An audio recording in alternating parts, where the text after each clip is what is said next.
Hello everyone, आज म मेरो छोराको लागि लन्च रेडी गर्दैछु।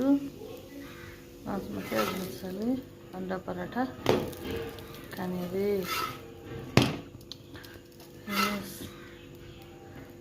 किन सिम्पल वेमा बनाएको मैले। हजुरहरूलाई यसको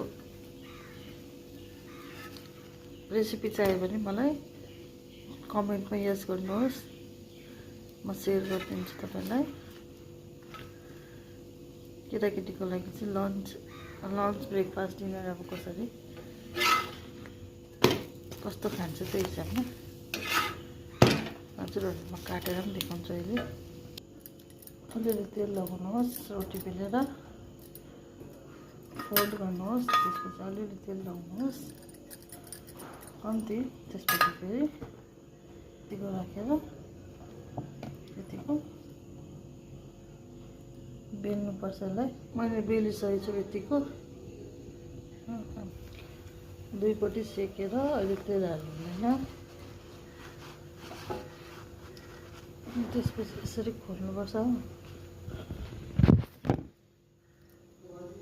यतिको भयो। अब तपाईँहरूलाई डल्लै अब देखाउनु सक्दैन नि त कसरी हाल्छ। अर्को नेक्स्ट भिडियोमा चाहिँ तपाईँहरूले कमेन्ट गर्नुभयो भने चाहिँ म तपाईँहरूलाई प्रोसेस वाइज देखाउँछु। अब तपाईँहरूलाई त म कट गरेर देखाउँछु।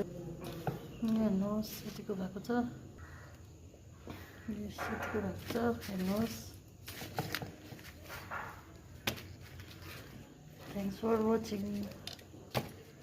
अर्को नेक्स्ट भिडियोमा तपाईँहरूले कमेन्ट गर्नुभयो भने म अब ठुलो मान्छेले खाने स्टाइलको ठुलो बनाउँछु यो अन्डा पराठा।